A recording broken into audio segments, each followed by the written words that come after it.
Koinant, good evening, fellow South Africans. And, I get a lot of emails from people now who tell me their own personal story and journey in the new South Africa.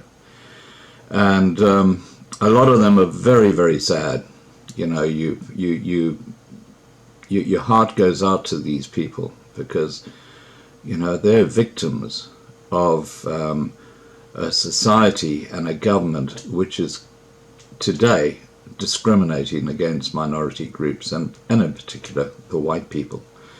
And everybody has got their own story to tell. I mean, every single subscriber on this channel who lives in South Africa has their own story to tell. And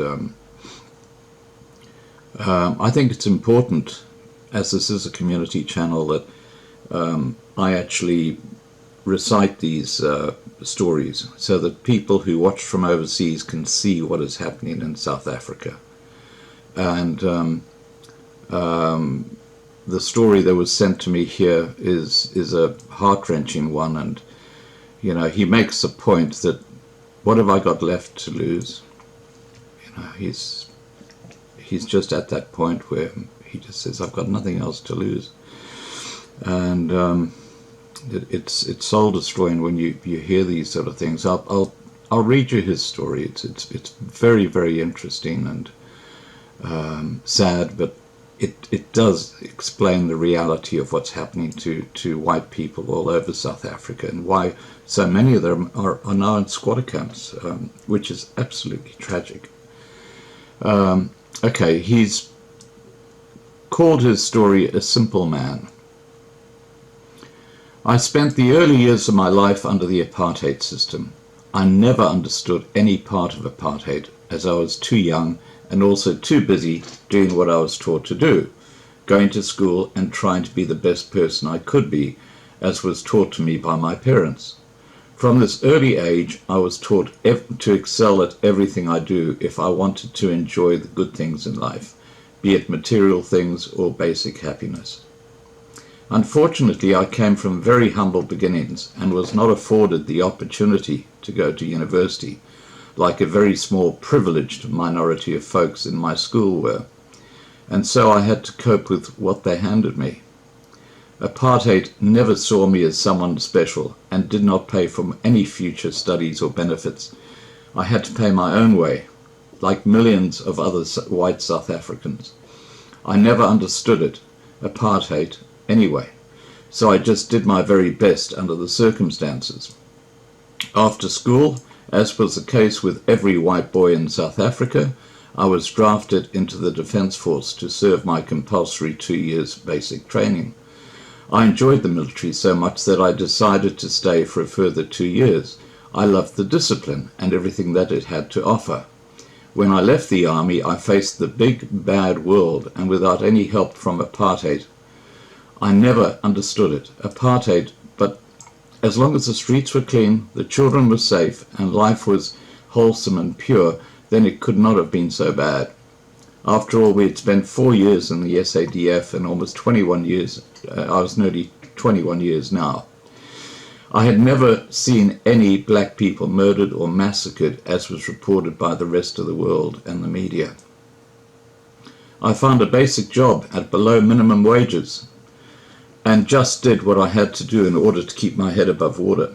I managed to go to night school with proceeds from extra hours at work. Apartheid never offered me any benefits for being white. I worked pretty hard for my few belongings and very basic lifestyle. I never oppressed anyone, neither did I harm any other person or any other race intentionally. You see, I was taught to respect my fellow human beings as long as I was treated with the same respect.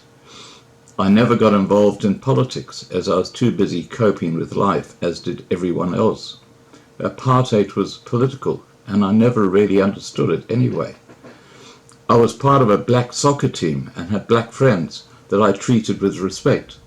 We all just got on with our lives. Sport, work, and whatever else made the world go round. Years later, marriage and 2 children changed me somewhat. In 1994, I voted yes to abolish apartheid, as did the vast majority of white South Africans. The country was peaceful, the streets were clean, life was wholesome and pure, and I still had not seen any black people murdered or massacred on any street, as was claimed by the world media. I had heard of revolts in the townships and tribes killing each other amidst political tribal battles. I'd heard of the Sharpeville incident where 76 black people were killed by the security forces during the uprising. My younger brother was then in the army doing township duty. He also never saw black people being slaughtered or mass murdered by the army. In fact, he does say how bad the fighting was between various tribal factions.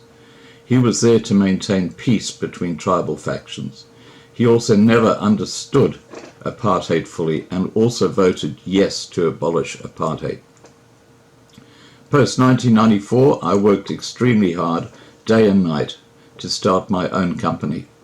I employed a fair-sized amount of black and white people. 80% of the staff are black people. The company is doing very well, but sadly I notice that the streets are dirtier than normal. Crime is on the increase, the towns are not safe anymore. Life does not seem so wholesome and pure anymore.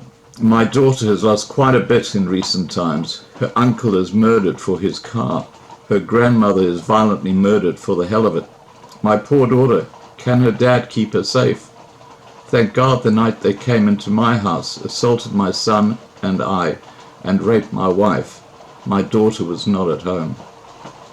It was the above incidents that forced me to state my case publicly. This was my mistake. Taking a stand in the new South Africa is not the way to go. Justice and truth no longer exists in this shithole. Needless to say, I had to abandon my company, run for my life, and lose everything I had ever worked for. I still never really understood apartheid. It's now 2019 and I have lost everything I ever worked for in this new South Africa. My company and finances have gone to hell, and my children have left South Africa never wanting to visit ever again. Today we face threats of murder by the EFF and BLF, purely because we have worked hard for something that has already been destroyed by the very same people that make the threats. Perhaps what they do not understand is the fact that I've already lost everything that was sacred and precious to me. I have nothing left to lose. You see, Mr. EFF and BLF, now I understand why apartheid was introduced. And then he signs off by saying, I have nothing left to lose, and you? Now, I'm not going to add to this video because I think his story is extremely sad, and it is just for the record, so people around the world can see what's actually happening in South Africa. Please remember to subscribe to be kept informed, and have a great day or great evening.